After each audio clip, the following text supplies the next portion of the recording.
Hey guys, Darren here with a box review of 1992 Upper Deck Football. This is Series 1. And this is, since we're looking at the box here, this is the box bottom. It's a Walter Payton Super Bowl 20 card. That's the one they have for this box bottom. This was a really significant card set for Upper Deck. This release for Upper Deck Football was important for a couple of reasons. The first reason was the fact that it was actually an actual true Series 1, and then they had another Series 2 set which had Dan Marino on the cover. And that was a big deal with Upper Deck because they'd never done that.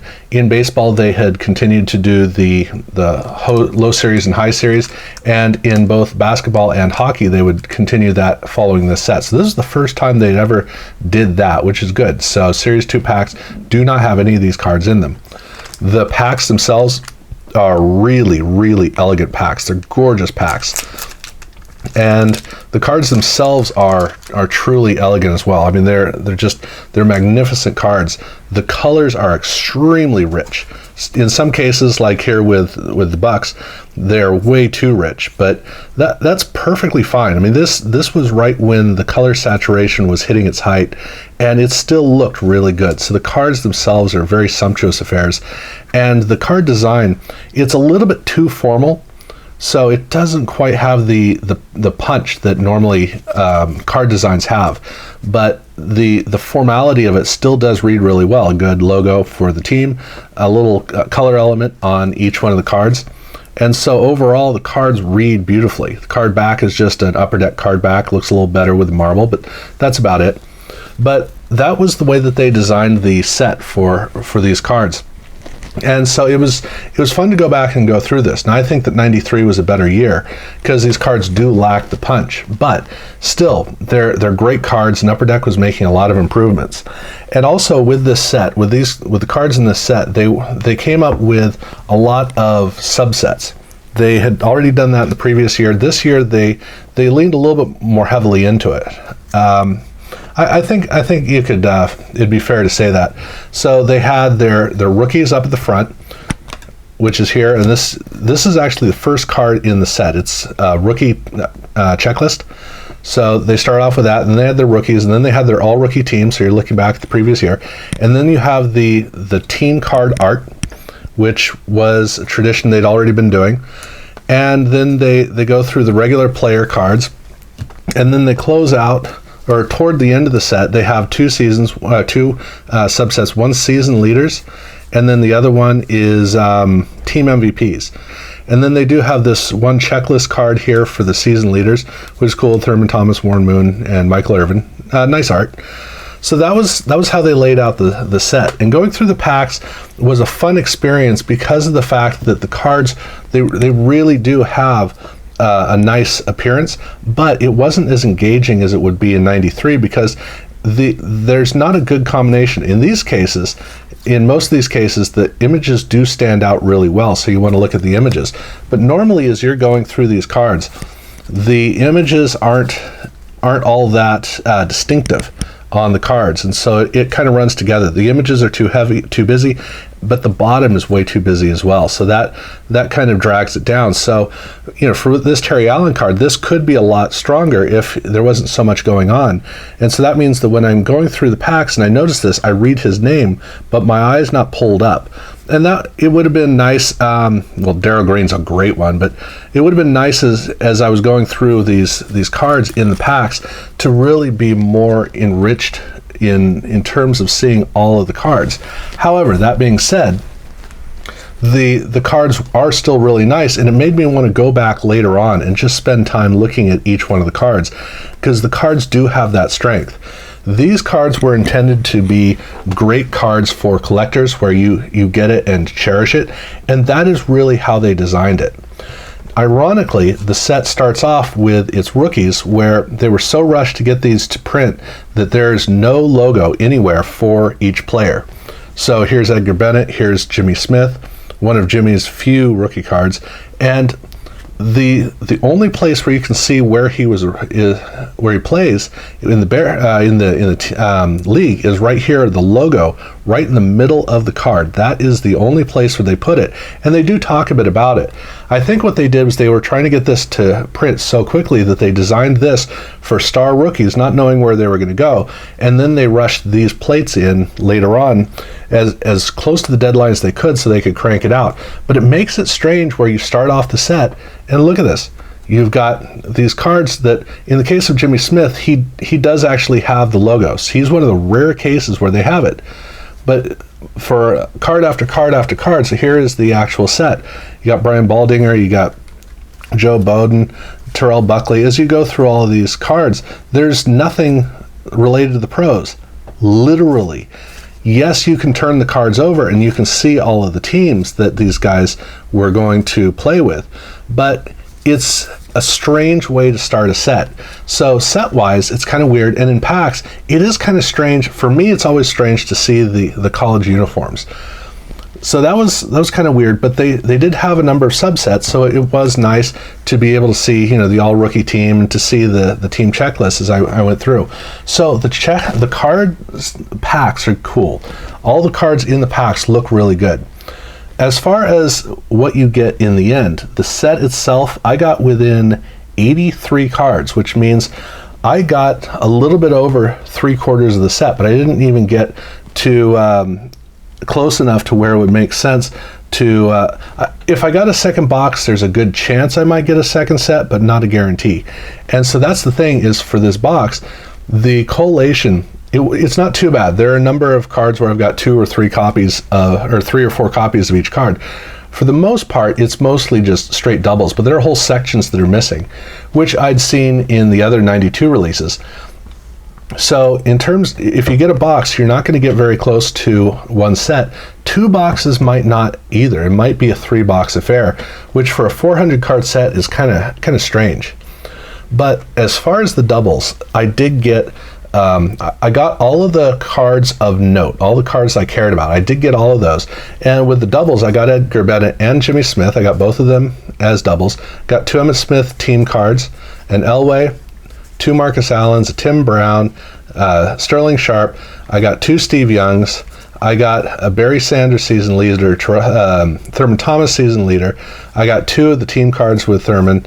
I got an extra Art Monk and an extra Michael Irvin. So I didn't get doubles of all the significant cards, but I got doubles of a good portion of them. There are 3 players of note who are not here in the set. They don't have Brett Favre, Joe Montana, not Joe Montana. They don't have Brett Favre, Dan Marino, and Jerry Rice. Those are the 3 players who are not featured here in this set. Joe Montana's not featured in the set. Oh, actually, with him on the cover, I don't remember him being in Series 2, and I don't remember him being in Series 1. Actually, I can check and see if he's in Series 1, because right here I've got the team card, and no, he's not in Series 1. I don't remember him being in Series 2. Steve Young is in here, though, because this was a big year for Steve Young. So I got pretty much everything I needed to go, but do understand that as far as Rice, Marino, and with with Brett Favre, none of those 3 players are here in these packs. There is a Rice card, which I'll get to in a second, but that's what you gotta wait for Series 2 to get. In the packs, there are 2 insert sets. One of them is the holograms again. The first year they did running backs, and this year they did wide receivers, and these are much better holograms. They're also much more rare. So in the case of this box, there were only 2 in the regular packs, but also the 9-card set, they broke it up between Series 1 and Series 2 and one other release, which I'll get to in a second. So I got 2 Art Monks from that set, but again, it's only 6 of the cards that are available in this pack, in this box, 4 in the regular pack release. But also, they do have the Walter Payton cards. And the reason I'm showing you the box bottom is because I didn't get one of these. And I'm a huge Bears fan. That's my team. But And so I was really looking forward to seeing which Walter Payton card I would get, maybe even the autograph. Those cards are 1 every 30 packs, and yet I didn't get one in the 36 pack box. So somebody else got a box with 2 of them, and they got my card.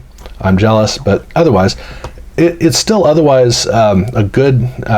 It was a good run through. But something I discovered that I'd totally forgotten was because this box is 30 years old. 30 years ago is when I learned about the fact that they're gold cards. This is a whole separate set. It is the Upper Deck gold, and the cards, the hologram on the back is gold. That's the color of the hologram. And it's a 50 card set. It has a bunch of rookies, so Carl Pickens and Tommy Maddox. I got both of those cards. Those are the biggest. Well, Maddox is the biggest rookie card. Carl Pickens was good. People have forgotten about who he was. But I got a couple of other good players. So I got a Jim Kelly quarterback club. I got a Singletary, well, 2 Singletaries, and I did get a Montana here. Montana and Rice are both here in this set. Again, this is a 50 card special set. And so there are 15 cards per pack, so I got 14 of the cards in this pack, and it also had one of the 2 holograms that is related to the release of these cards. So every one of these packs is supposed to have either Jerry Rice or, I don't think it's Michael Irvin. I can't remember who the other wide receiver is that would come in these. I got Jerry Rice in that one. So that's the main release Jerry Rice that I did get from the set. But every box supposedly has one of these packs in it, which means that this is, and it's a pack full of these cards, which means that technically this, I think, is the first hot pack that was ever released. And there's no differentiation. It's completely random that you get it. It gets you 14 of the 50 cards that you need, so it would take quite a few boxes for the chance to get the set. The cards are really nice because unlike the regular set, which had stone, here they have like a steel design. And the card backs, again, the steel design, I think it looks better than the main card set, although for a full-size set, this would get old. I think that the stone works a little bit better for the full-size set. And I think that this is all that's in it, the prospects, the quarterback club, and then the players. I think that's what the entire set was composed of. I haven't done the video for this yet, so I haven't refreshed my memory, but it's really fun to open up a pack and it's all just this. So that's a cool addition. And like I said, 2 of the holograms come in this pack, or in these packs. So that means that this and the other wide receiver, you got to get these packs to get them. And then there are 4 additional that are just in the regular packs in here, and then an additional 3 that are in Series 2. So they spread out the set across 2.5 different releases, which is kind of neat. As far as the main set goes, like I said, I did get all of the significant players. So I got Edgar Bennett, Jimmy Smith, Barry Sanders, Reggie White, John Elway, Marcus Allen, Tim Brown, Sterling Sharp, Emmitt Smith, Steve Young, Emmitt Smith, Barry, Thurman, Michael Irvin, Thurman Thomas team MVP, and Barry Sanders MVP. So those are the quality cards in this set. I was able to get all of them for the set, but again, I'm nowhere near the set, which is fine because for me, I don't need it. But the number of doubles that I got of quality players worked out pretty well because I did get Elway and I did get 2 Steve Youngs. I didn't get Emmitt Smith or Barry Sanders, which is fine, but I got Jimmy Smith and Edgar Bennett. So it was a pretty good cleanup in terms of just what you're getting from the box. This does work a little bit better looking for stars as opposed to completing a set. Like I said, it takes a little while to do that. And I really wish that I'd gotten one of the Walter Paytons, even though I don't need them. Obviously, the autograph Walter Payton's the one I'd most like to get. That's pretty much, though, what I have to say. That was the experience that I had. Cards are beautiful. It was kind of fun to go through it, but this is a lot better about once you're done, just sitting down and going through these cards and enjoying the look of each one of the cards, because these cards are really, really nice cards. They are one of the best card sets in terms of the images, in part because they chose a lot of good images. Now, most of the images are okay, but when they got the images right, these cards truly are among the great cards of all time. And that's where it's fun, is sitting down and enjoying those individual cards that really read well. Other than that, that's kind of my take on the box. That's how it went for me. That's kind of what you're looking at, although you're probably going to get one of these, the regular size one. Other than that, yeah, thank you guys for watching.